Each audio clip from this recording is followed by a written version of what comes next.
Do you have a trash bag full of supplements that you take almost every day, hoping that you will improve egg quality and support your fertility?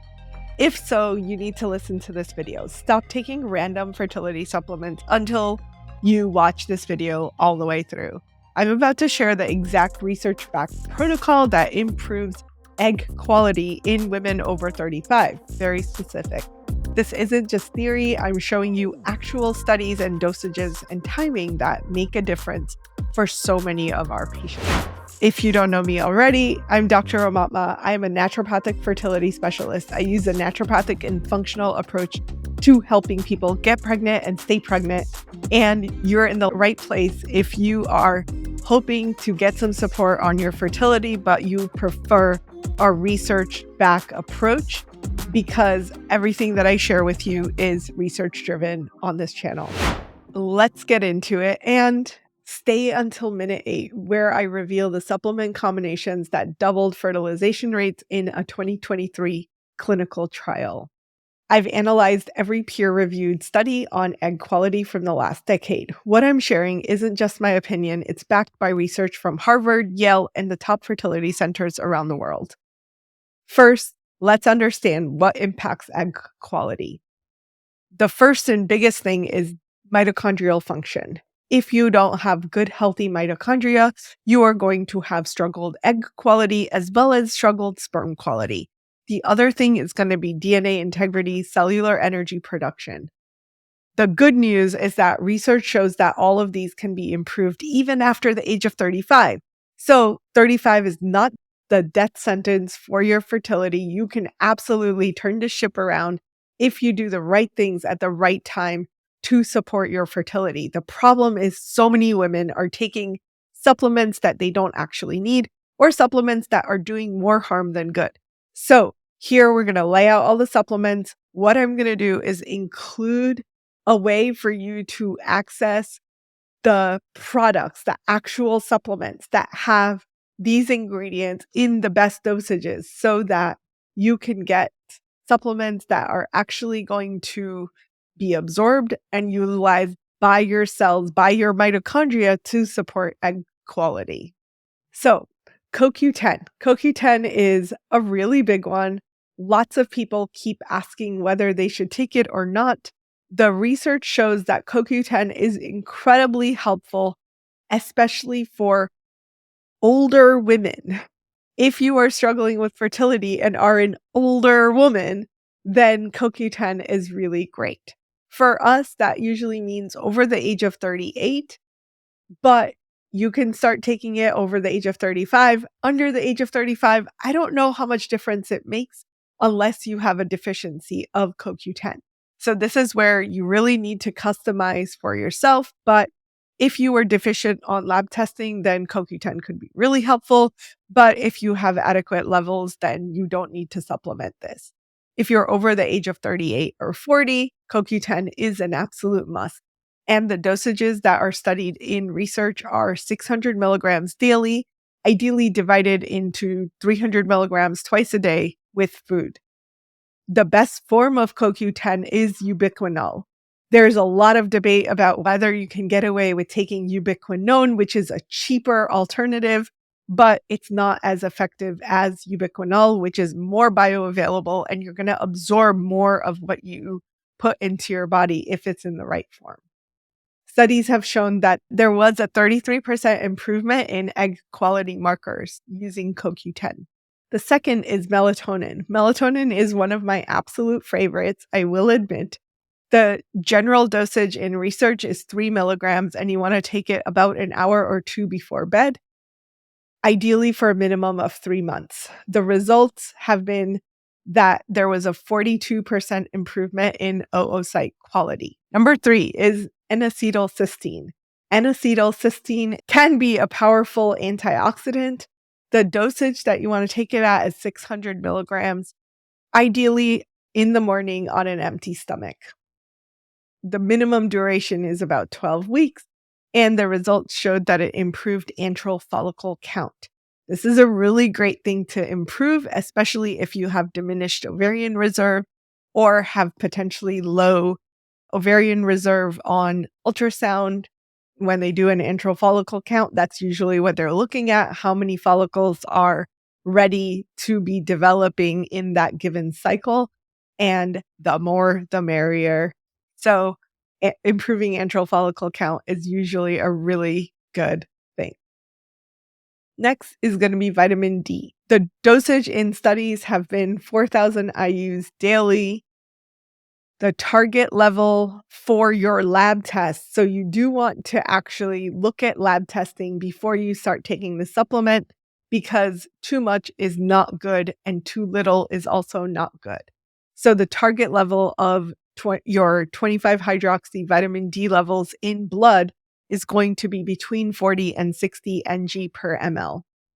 And if you were deficient and improved your vitamin D levels, there was a 2.2 times better embryo quality in women that were optimized between 40 and 60 ng per ml. What? That's amazing. Now we have what I will call the antioxidant stack. This is a bunch of antioxidants that have been shown to help support egg quality. Please, please, please do not take this as a prescription. I am not your doctor. I think that for anyone that we work with, we are highly customizing these protocols. We do not give anyone these vitamins without testing and without knowing that it's actually going to benefit them. Some of them do have a dark side in the sense of if you take too much or the wrong dose for you, you can actually throw things more out of whack. So that is my red flag warning. Please don't do this. But I want to share with you what the research shows in terms of antioxidants. So vitamin E, the right form of vitamin E is going to be tocotrienols. The cheaper form is tocopherols, which you do not want. You want a tocotrienol, and you want 400 IUs every single day. Vitamin C, 1,000 milligrams daily. In my personal experience, this can be too high of a dose for a lot of people. I have found that taking too much vitamin C will actually dry out your cervical mucus. So be aware, if you are taking this level of vitamin C, you want to make sure that you continue having good cervical mucus and you're not getting dried out, which would be not so great for the sperm to be able to get to where they need to get to fertilize the egg. And then last but not least is going to be alpha lipoic acid, and the dose for that is 600 milligrams daily. These three in combination had a 55% improvement in egg quality markers when they were combined together. Let's get into it. As you've probably heard me say throughout this video, there are specific times that you want to take specific things. So NAC is better on an empty stomach. So usually first thing in the morning when you wake up, and then with breakfast, you could take your CoQ10, your vitamin E, and potentially vitamin C. In the afternoon with lunch, you can take another dose of CoQ10, maybe another small dose of vitamin C, and your dose of alpha lipoic acid. And then in the evening, you can do melatonin and vitamin D potentially with dinner, or take that melatonin a little bit later and take the vitamin D with your food. So that is kind of the ideal layout of supplements. But supplements are not always enough, and there is no magic bullet. So taking supplements is a good thing, but you can definitely do more than just supplements. Research shows that these factors are absolutely crucial in addition to taking supplements. The quality of your sleep. Ideally, you're getting 7 to 9 hours during the 10 p.m. to 6 a.m. window. So the earlier you go to bed, the better and more restorative that sleep is. And ideally, you're making your own melatonin, which is a more potent antioxidant than the supplement that you will take. You want to make sure that you're sleeping in complete darkness and that the temperature in the room is cool enough for you to fall asleep and stay asleep and not wake up sweaty. So usually the optimal temperature is between 65 and 68 degrees Fahrenheit. The second thing is blood sugar control. So when your blood sugar is going up and down all day long, that can actually be detrimental to your fertility because it's sending out a signal that you are not safe in your body. You do not want that signal to be happening. So the way to biohack that is to keep your blood sugar stable. Eating within the first 30 minutes of waking up and optimally eating protein at that morning meal is crucial. Ideally, you don't eat carbs in the morning. The protein is going to help regulate the blood sugar best. Midday, you want to eat more protein with vegetables. And in the evening, you can have some of those complex, unprocessed carbohydrates. Last but not least, you want to make sure that there isn't more than 4 hours between meals, but you also don't want to over snack. A lot of people have learned this idea that you should snack multiple times throughout the day. The truth is, your blood sugar is better off if you just eat full meals and don't require a snack. Certainly, if you're hungry, eat a snack, but snacks should really be taken when you absolutely must rather than just a part of your normal diet. The next lifestyle tip is to reduce oxidative stress. This means getting rid of environmental toxins, managing stress, and exercising better. Exercising optimally with your cycles is going to support lowering oxidative stress in your body and making sure that your hormones are working in rhythm rather than working against you. Some of the signs to watch out for or look for to confirm that your protocol is working. You have improvement in cycle regularity. That means your cycles are becoming more regular. And ideally, if you're tracking your basal body temperatures, your luteal phase is showing a sustained elevated temperature for at least 12 days, ideally 14 days, to make sure that you're having a good, healthy luteal phase.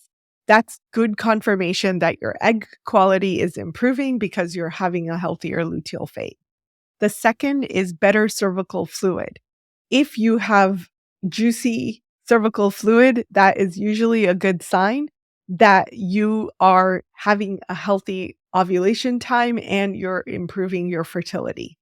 Last but not least, you want increased energy and improved sleep quality. You should wake up more rested and more energized and have that energy sustain you throughout the day for a sign that you're moving towards optimal fertility. So, in the video below, I have created for you the egg quality guide.